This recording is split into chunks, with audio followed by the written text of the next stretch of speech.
El módulo de este seminario en la especialización trata sobre historia de la arquitectura de la educación y el patrimonio derivado de esa construcción de edificios para la educación a lo largo de varios siglos, podemos decir, porque digamos, soy coautor con Claudia Smith de un trabajo que hicimos hace unos años de un panorama de la arquitectura de la educación desde el siglo XVII. En esta publicación que hicimos con Claudia Smith, nosotros identificamos 7 periodos, básicamente. Un periodo que es el colonial hasta, digamos, la organización nacional y la década de los 1860-70, que, digamos, hay un periodo donde se repiten fórmulas de los claustros. Después el de 1880 del centenario, que es el de la ley 1420 y toda la expansión de la educación primaria. Otro tercer capítulo, la euforia del centenario, hasta proyectos utópicos que no llegan a realizarse, ya a nivel también inclusive de facultades para las universidades.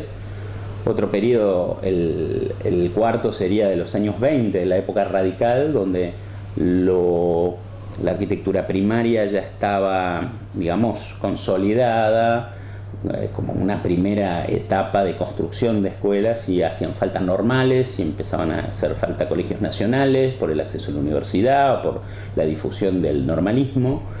Después otro periodo que tenemos en los años 30, que es de la modernidad, como aparece en la arquitectura escolar también, que sobre todo lo hacen las provincias, en provincias con mayor recursos: Santa Fe, Córdoba, Tucumán, Mendoza. Son las provincias que hacen arquitectura moderna. En Santa Fe hay grandes ejemplos.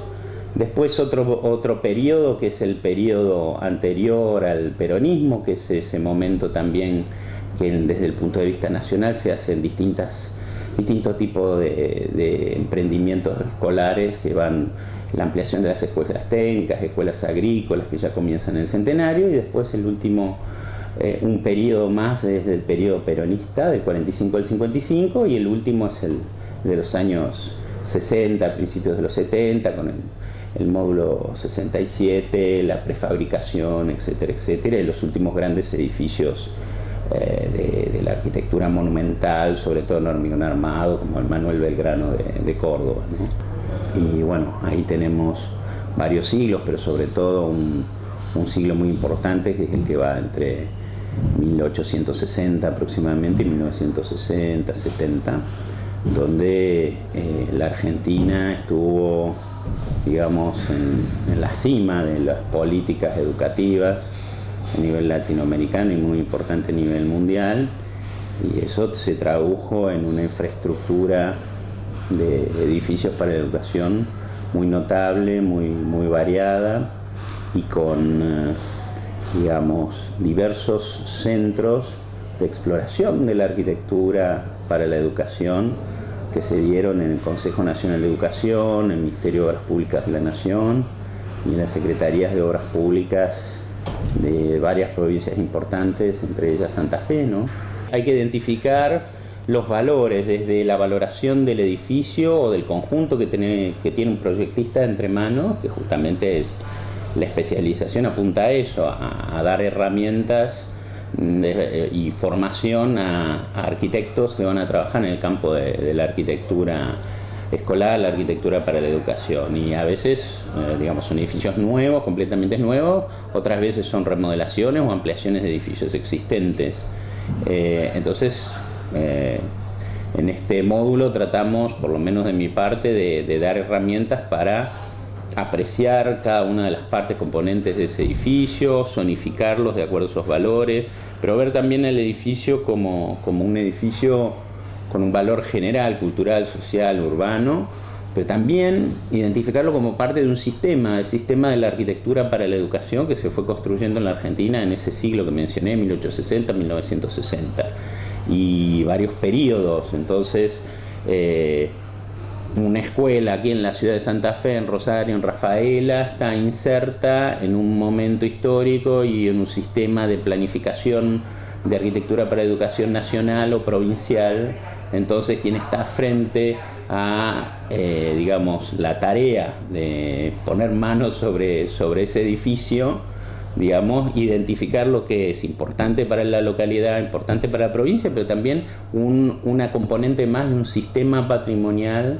digamos, que fue originalmente un sistema de infraestructura escolar y que hoy es patrimonial de todo el país, ¿no es cierto? En los edificios más antiguos, de fines del siglo XIX, de la primera parte, de la década del 10, del 20, que son edificios más eclécticos, más historicistas, todos los espacios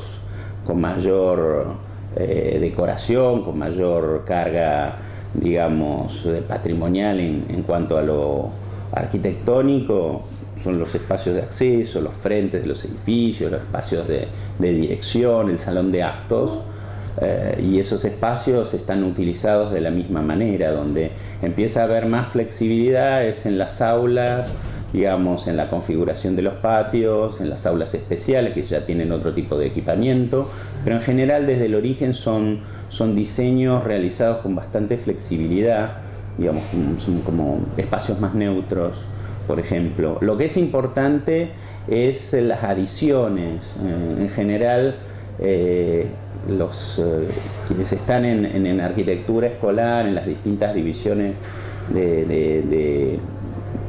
ministerios de educación, secretarías de obras públicas, direcciones de arquitectura, tienen la encomienda de ampliar una escuela, ¿no? Entonces esas ampliaciones tienen que tratar de ser respetuosas de las líneas, de las volumetrías, de las alturas, no fagocitarse a la pieza original, ¿no? Al conjunto original.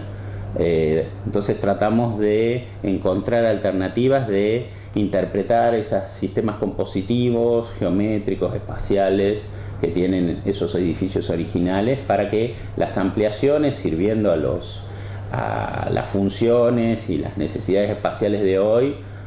congenien con la arquitectura preexistente, tanto de lleno como de vacío, ¿no? Para que el conjunto siga teniendo una armonía, que, digamos, lo nuevo no invada lo preexistente, lo patrimonial, sino que tenga un diálogo, que a veces no es conveniente ni que sea mimético ni que sea muy contrastante, o, digamos, puede haber las dos alternativas. No hay una regla fija, pero lo que es muy importante es interpretar, digamos, las calidades arquitectónicas, de diseño, compositivas, espaciales o geométricas que tienen los edificios preexistentes.